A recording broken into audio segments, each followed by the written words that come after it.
Perjalanan uang di Nusantara bermula dari kebutuhan sederhana manusia untuk menukar barang dan jasa, lalu berkembang melalui beragam inovasi yang mencerminkan kekayaan budaya dan pengaruh perdagangan luar.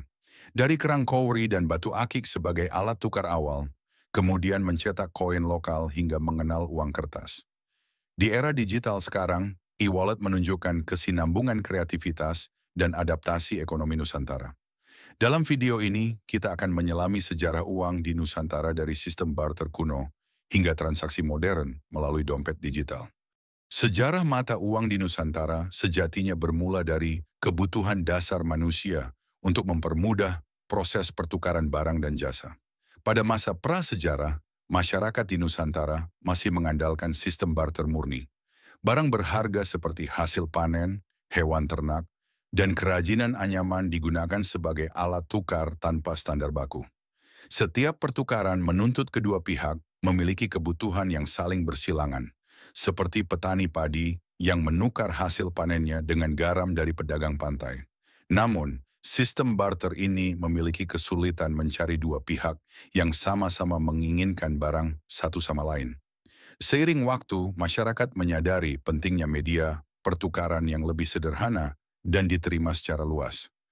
Inovasi pertama di Nusantara muncul dalam bentuk benda barang berharga yang relatif tahan lama, mudah dibawa, dan terstandar ukurannya. Selain mempermudah barter, benda barang ini juga sering dipakai sebagai tanda status sosial atau simbol kekayaan. Melalui proses adaptasi budaya dan perdagangan, berbagai jenis alat tukar mulai diterima lintas wilayah, membentuk dasar perkembangan mata uang masa depan di Nusantara. Salah satu bentuk alat tukar paling awal di Nusantara adalah kerang, khususnya kerang songkah atau kauri. Kerang ini mudah diperoleh di pantai, ukurannya seragam dan relatif tahan lama, sehingga cocok sebagai media tukar. Bukti arkeologis menunjukkan penggunaan kerang kauri di berbagai situs peninggalan prasejarah, mulai dari Sumatera hingga Sulawesi. Selain kerang, masyarakat di dataran tinggi seperti di wilayah dataran tinggi, Sumatera juga memanfaatkan batu akik atau manik-manik keramik sebagai alat barter. Di beberapa daerah pesisir pantai, logam mentah seperti timah, perunggu, dan emas kasar mulai diperdagangkan. Logam-logam ini dianggap berharga karena kekuatan materialnya dan sifatnya yang mudah dibentuk. Pengrajin lokal membuat bentuk-bentuk khusus, misalnya cincin perunggu atau lingkaran timah, sebagai penanda nilai tertentu. Setiap suku atau kerajaan kecil memiliki standar bobot dan bentuknya sendiri, sehingga meski logam telah dipakai, nilai tukarnya masih bersifat kuat dan sulit ditukar lintas wilayah tanpa negosiasi ulang. Pada era Kerajaan Sriwijaya, abad ke-7 hingga abad ke-13, Nusantara telah menjadi pusat perdagangan internasional. Pedagang India dan Tiongkok membawa koin-koin perak dan tembaga yang mulai dipakai secara luas oleh masyarakat setempat. Koin Gupta dari India Utara dan koin Tang dari Tiongkok tercatat ditemukan di situs pelabuhan-pelabuhan Sumatera dan Kalimantan. Nilai koin-koin ini diukur berdasarkan berat logam mulianya, sehingga meski bertuliskan huruf asing, koin ini masih tetap diterima selama kandungan logamnya masih murni. Kerajaan lokal kemudian meniru bentuk koin asing dengan mencetak koin perunggu bercorak sederhana, sering dikenal sebagai koin oe, koin pisbolong, atau koin gobok. Koin-koin ini seringkali hanya berlubang di tengah agar mudah dirangkai seperti rantai, memudahkan penyimpanan. Meskipun standar beratnya belum seketat koin asing, kehadirannya mencerminkan upaya menyesuaikan sistem moneter dengan kebutuhan lokal. Perdagangan antar kepulauan memaksa kerajaan-kerajaan seperti Majapahit untuk menerbitkan koin perak dan tembaga cetak yang lebih mirip standar Tiongkok. Sayangnya, akibat konflik internal dan tekanan ekonomi, sistem koin ini kurang bertahan lama setelah keruntuhan Majapahit, sehingga banyak koin yang terabaikan dan dilebur kembali. Memasuki abad ke-13 hingga ke-16, Islam masuk ke Nusantara melalui para pedagang Gujarat, India, dan Arab. Mereka membawa koin dinar, emas, dan dirham, perak, yang kemudian diperdagangkan di pelabuhan-pelabuhan utama seperti Selat Malaka, Aceh, dan Demak. Dinar dan dirham ini menjadi mata uang internasional yang memiliki keunggulan stabilitas nilai sehingga disukai oleh para pedagang lokal. Kerajaan-kerajaan Islam lokal seperti Kesultanan Malaka, Aceh, dan Demak mulai mencetak koin sendiri dengan aksara Arab dan simbol keagamaan. Koin-koin ini umumnya terbuat dari tembaga, kupang, dan perak. Salah satu yang terkenal adalah Pitis Demak, koin tembaga kecil yang massal diedarkan sebagai alat pembayaran sehari-hari. Sistem mata uang ini semakin terintegrasi ketika Kesultanan Aceh mengelola pelabuhan utama di Selat Malaka, menjadikannya pusat distribusi dinar dan dirham yang masuk ke kepulauan. Koin Pitis kemudian diadopsi oleh Kesultanan Banjar, Kerajaan Gowatalo, hingga kerajaan-kerajaan kecil di Sulawesi dan Maluku.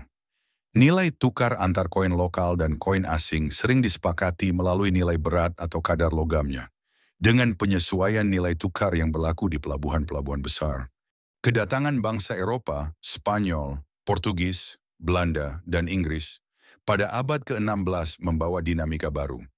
VOC, Verenigde Oost-Indische Compagnie, memperkenalkan uang VOC berupa gulden perak dan duit timah yang akhirnya menjadi mata uang dominan di Nusantara. VOC mencetak koin sendiri di berbagai lokasi Nusantara, termasuk di Batavia, untuk mempermudah pungutan pajak dan pembayaran gaji pegawai perusahaan. Pada abad ke-19, setelah VOC dibubarkan dan wilayah Nusantara berada di bawah pemerintah Hindia Belanda, kemudian diperkenalkan uang kertas Hindia Belanda pada tahun 1815. Uang kertas pertama ini dicetak di Batavia dengan denominasi gulden pecahan kecil hingga besar. Uang kertas memudahkan transaksi dalam jumlah besar, terutama untuk perdagangan rempah, kopi, dan gula. Sistem uang kertas ini terus berkembang hingga awal abad ke-20, meski di pedalaman pedagang tradisional masih menggunakan koin logam dan barter. Selama Jepang di Nusantara, 1942 sampai 1945, diperkenalkanlah uang kertas Jepang yang sering disebut giro dengan daya beli sangat terbatas dan menimbulkan inflasi hebat. Setelah proklamasi kemerdekaan 17 Agustus 1945, Republik Indonesia mengeluarkan ORI, Uang Republik Indonesia, pertama pada tahun 1946, menandai lahirnya mata uang nasional. Setelah kemerdekaan, Indonesia meneruskan penggunaan ORI hingga digantikan oleh rupiah pada tahun 1949, pasca konferensi Meja Bundar. Sejak saat itu, rupiah terus mengalami redenominasi dan perubahan desain untuk menanggulangi inflasi dan menambah keamanan. Mulai dari seri pertama bergambar proklamator, hingga seri terakhir bergambar pahlawan nasional dan kekayaan alam. Memasuki era reformasi, pengelolaan moneter diserahkan ke Bank Indonesia yang berdiri sebagai Bank Sentral Independen. Kebijakan suku bunga, cadangan devisa, dan kontrol inflasi menjadi instrumen utama menjaga stabilitas rupiah. Di sisi lain, inovasi keuangan digital mulai muncul sejak awal 2000-an dengan e-money, prabayar, dan internet banking. Dalam dekade terakhir, tren uang elektronik dan dompet digital, e-wallet, seperti GoPay, OVO, dan Dana mengubah pola transaksi masyarakat, dari pembayaran jalan tol hingga belanja pasar tradisional. Teknologi blockchain dan kripto juga mulai diperbincangkan, meski regulasinya masih ketat.